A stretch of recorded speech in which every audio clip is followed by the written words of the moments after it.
మహారాణి, ఇంత రాత్రి వరకు మీరు మేల్కొని ఉంటే మీ ఆరోగ్యం చెడిపోదు. నా ఆరోగ్యం కంటే మీ ఆరోగ్యం ముఖ్యమన్న సంగతి మీరు మర్చిపోతున్నారు. అవును, ఇప్పటిదాకా ఎక్కడికి వెళ్ళారు? అవును, ఎక్కడికి వెళ్ళాను? ఒక ముఖ్యమైన రాజకార్యం మీద వెళ్ళాను. అబ్బబ్బబ్బబ్బా, ఈ పట్టాభిషేకం అయినప్పటి నుంచి ఒక్క క్షణం తీరిక లేకుండా ఉన్నది. ఎన్ని రాజకార్యాలు, ఎన్ని వ్యవహారాలు. అవునవును, అందులో కట్టుకున్న భార్యను నిర్లక్ష్యం చేయడం కూడా ఒకటి అనుకుంటాను. మహారాణి, ఏమిటా వచ్చేది మాట? మీరు నా కోపం తెప్పిస్తున్నారు. క్షమించండి, పొరపాటైంది. ఇంకెప్పుడు ఏమీ అనదు. రండి. విసిగించకండి.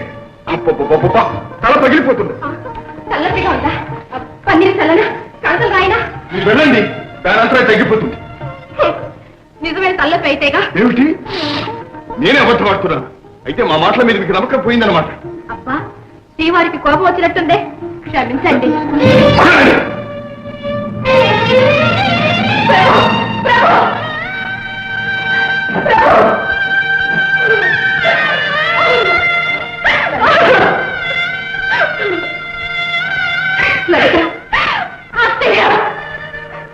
చూసారా అత్తయ్య, మీ అబ్బాయి ఎలా వెళ్ళిపోతున్నారు? ఇదంతా నా కర్మ. ఏ జన్మలో ఏ దంపతులు విడదీశాను, ఈనాడు అనుభవిస్తున్నాను. చిరంజీవికి ఇంకా చిన్నతనం అమ్మా. క్రమంగా అన్నీ సర్దుకుంటాయి. నువ్వు ఓర్పుతో ఉండాలి తల్లి. మంత్రి గారు, మంత్రి గారు, ఈ నాటకం కట్టి పెట్టండి, లేకపోతే కొంప మునుగుతుంది. ఏమైంది? ఎవరికైనా అనుమానం కలిగిందా? ఇంకా అనుమానం పెట్టారేమో. ఆలస్యం అయితే గుట్టు బయటపడుతుంది. ఇప్పటికే నేను కట్టి మీద సాగు చేస్తున్నాను. రాకుమారి బాధ చూడలేకుండా ఉన్నా. ఆ పతివ్రత నా మూలకంగా నరకేతను అనుభవిస్తుంది. మీరు నన్ను ఇక్కడ ఉంచారంటే నా కడుపు చెరువు నిజం చెప్పేయాల్సి వస్తుంది. రాజా, నా మాట వినండి మంత్రి గారు.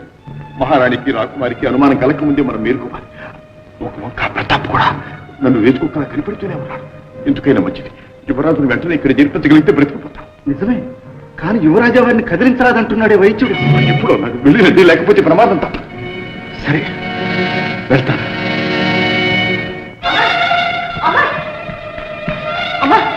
ఏమే, మహారాజు గారు కోట బయట కొల్లేరమ్మ తోటలో ఎవరో ఒక అమ్మాయితో రోజు రాత్రిపూట రహస్యం కలిసి ఆటలు పాటలు. ప్రభువుల వారి మీద చాడీలు చెప్పే ఉద్యోగం నీకెవరిచ్చారు? ఇంకెక్కడన్నా ఈ మాట జారావా దేవుడి మన చేస్తాను. జాగ్రత్త. తప్పైందమ్మా, మన్నించండి.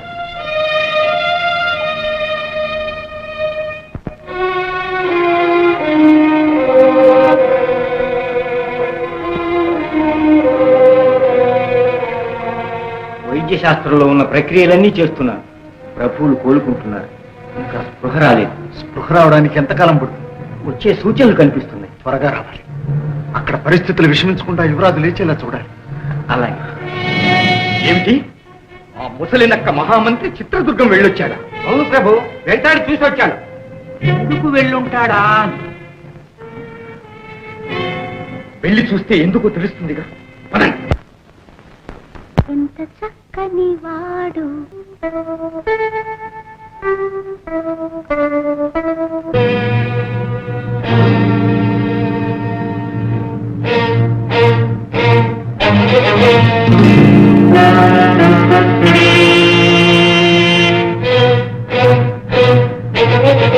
స్పృహ లేనట్టుంది. ఇక్కడొక జయంతు, అక్కడొక జయంతు. అసలు వీరిలో యువరాజు ఎవరా అని. ఎవరు వైద్య మహాశయ? తమరికి తెలిసే ఉండాలి. నిజం చెప్పకపోతే ఈ ప్రాణం తక్కువ. క్షమించండి, వీరే యువరాజా వారు. మహామంత్రి వీరికి విషప్రయోగం జరిగిందని నన్ను రావించి చికిత్స చేయమన్నారు. చేస్తున్నా, అంతే, ఇంకేమీ తెలియదు. క్షమించండి. చాలా శ్రమ పడుతున్నారు.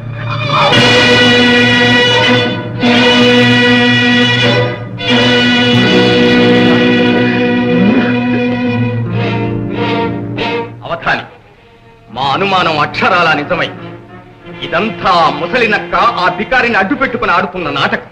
ప్రభు, ఇతన్ని వెంటనే అంతం చేద్దాం. ఆగు. వీడు చనిపోతే ఆ మోసగాడిని గద్దె నుంచి దించడం ఎలాగా? మామూలుగా వాడి ఆట కట్టాలంటే యువరాజు బ్రతికుండాలి.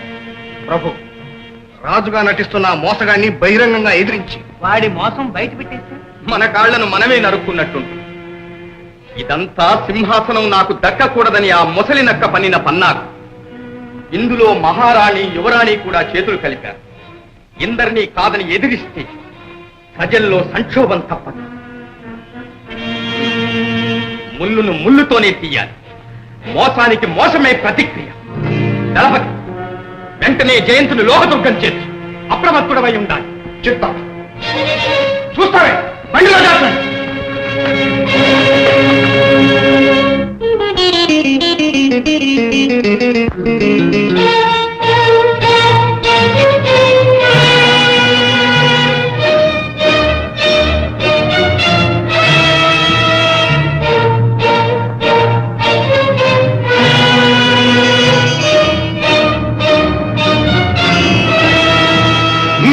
అందరూ బయలుదేరండి.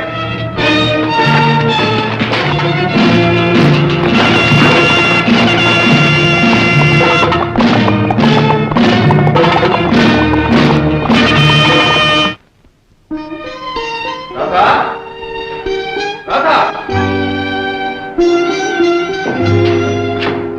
రాధా. ఓ, ఇక్కడున్నావా? నా పిలుపుకు బదులు లేకపోయేసరికి ఇంకా రాలేదనుకున్నాను. ఎంతో నిస్పృహపడ్డాను. రాధా, మహారాణి మీరా ఇక్కడ? ఏ ఆశ్చర్యంగా ఉందా మీకు? అర్ధరాత్రి వేళ కోట విడిచి ఎందుకు వచ్చానని అడుగుతున్నారా? అది కాదు మహారాణి, మంచు పడుతోంది. మందిరానికి వెళదాం పదండి. నా మీద ఎంత అభిమానం ఉన్నట్టు ఎందుకు నటిస్తారు? మహారాణి, నా కళ్ళు కప్పాలని ప్రయత్నించకండి. మీరు ఇక్కడికి ఎందుకు వస్తున్నారో నాకు బాగా తెలుసు. ఎవరి రాధా? మహారాణి, ఆ విషయం మీరు నన్ను ప్రశ్నించకూడదు. నన్ను అపార్థం చేసుకో. ప్రభు, మీరెంతో మారిపోయారు. రాజ్యాభిషేకానికి పూర్వం కనీసం నన్ను కన్నెత్తైనా చూసేవారు. ఇప్పుడేమో కుంటి సాకులతో నాకు దూరంగా ఉంటున్నారు, ఉంచుతున్నారు. నేనేం పాపం చేశాను? నేను మీకెందుకు పగైపోయాను? ఒక్కసారైనా నన్ను నవ్వుతూ పలకరించారా? మహారాణి మహారాణి, మీరు నన్ను మాటలతో చిత్రవశ చేస్తున్నారు. నిజానికి మీరే నన్ను చిత్రవద చేస్తున్నారు. నా మొహం చూసి చెప్పండి. నన్ను అంటరాని దానిగా చూస్తూ నాకు దూరంగా తిరగడంలో మీ అభిప్రాయం ఏమిటి? మహారాణి, నాకు తెలియకుండా ఏదైనా అపరాధం చేశానా? చేస్తే మన్నించండి. చేతులు జోడించి ప్రార్థిస్తున్నాను. నన్ను మాత్రం ఎలా హింస పెట్టకండి. ఏమని చెప్పను? నిప్పులాంటి మీరు అపరాధం చేశారని ఎలా చెప్పను మహారాణి? అంటే నేనంటే మీకు మనసు విరిగిపోయిందా? అయ్యో భగవంతుడా! ఆ భగవంతుడు కూడా మీ ప్రవర్తనను హర్షించండి. ఈ రోజు ఏదో ఒకటి తేలిపోవాలి. నేను మీ భార్యగా బ్రతికుండడం, ఈ దుర్గతి నుంచి శాశ్వతంగా దూరం అవడము. మీ మాంగళ్యం మీద 2 రోజులు ఊరిని పట్టండి. అంతకంటే మిమ్మల్ని ఏమి కోరను మహారాణి.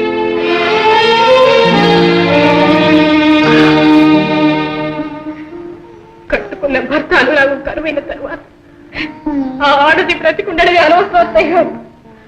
నిజమేనమ్మా, కానీ చిరంజీవి అంత కఠినాత్ముడు కాడు. మీకు తెలియదు అత్తయ్య గారు, ఎన్నాళ్ళు మీ అబ్బాయి ఎన్ని విలాసాల్లో మునిగి తేరుతున్నా నన్ను కంట చూసేవారు, నవ్వుతూ నాతో మాట్లాడేవారు. ఇప్పుడు నన్ను ఎంత రంపపోత పెడుతున్నారో మీకే తెలుసు. నిప్పును చూసినట్టు చూస్తున్నారు. నా నీడంతేనే ఆశ్రయించుకుంటున్నారు. లలిత, నీతో అత్తయ్య, మీ అబ్బాయి గారు అర్ధరాత్రి అప్పుడు అంతపురం వదిలి ఎక్కడికి వెళ్తున్నారో తెలుసా? ఒక పల్లెటూరు పిల్ల దగ్గరికి. లలిత, నేను కళ్ళారా చూశాను అత్తయ్య. రాజ్యాభిషేకంతో చిరంజీవి ప్రవర్తనలో మార్పు వచ్చిందని సంతోషించాం. అబ్బాయితో నేను మాట్లాడతానులేమ్మా. వద్దయ్య, వద్దు. నీకు తెలీదు, నువ్వు ఊరుకోలేదు. ఊరుకో.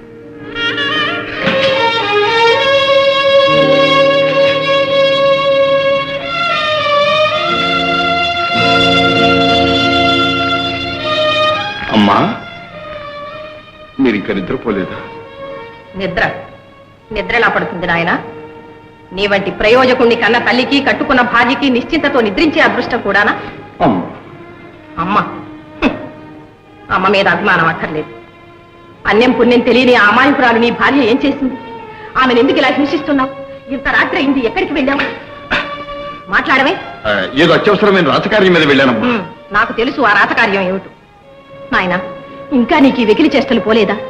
నిన్ను కట్టుకున్న భార్య నీ కోసం ఇక్కడ నిద్ర లేకుండా అలమటిస్తుంటే అక్కడెక్కడో నువ్వు ఎవరితోనో. ఏ కోపం వచ్చిందా?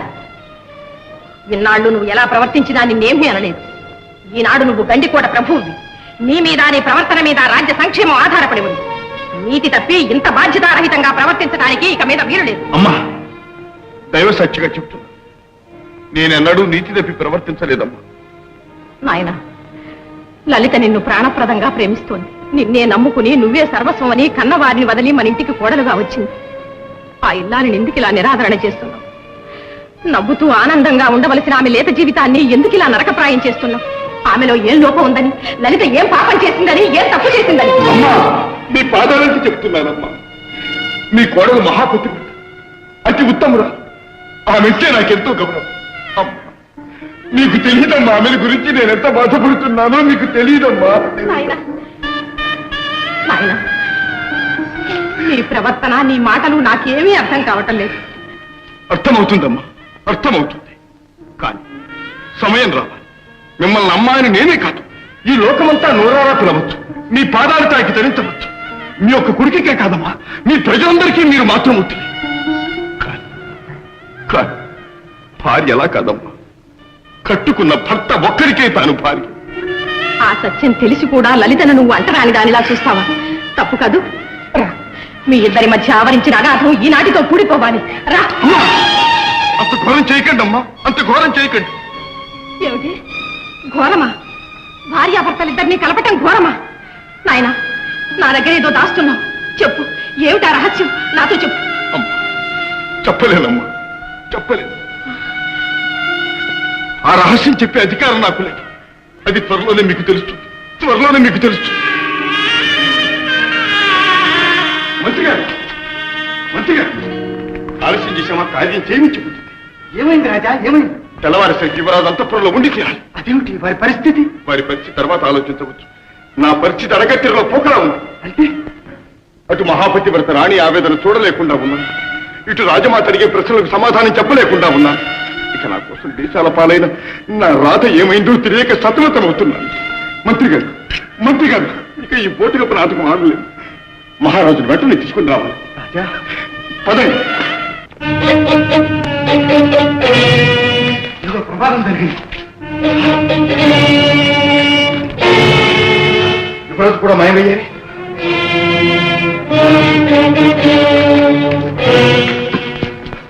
వైద్యుడు ఇదే ప్రతాపే చేసి ఉంటాడు. మన గుట్టు పసిగట్టాడేమో, యువరాజుని హత్య చేశాడేమో. లేదు, యువరాజును కూడా హత్య చేయదలుచుకుంటే ఇక్కడే చేసి ఉండేవాడు. ఏదో ఎత్తి వేశారు, ఎక్కడో దాచి ఉంటాడు. వెంటనే మనం తెలుసుకోవాలి.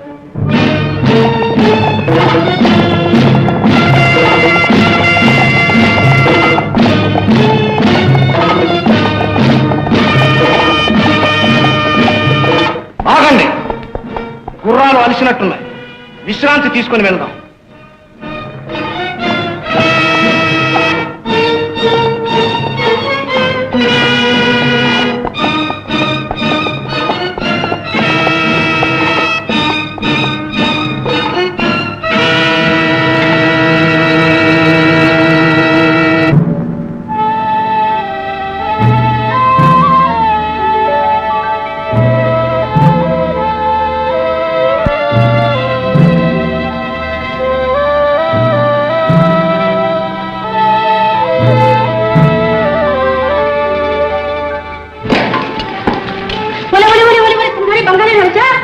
ఏం బుల్లెమ్మ, ఎత్తుకుంటే గుంపుకొచ్చినావు?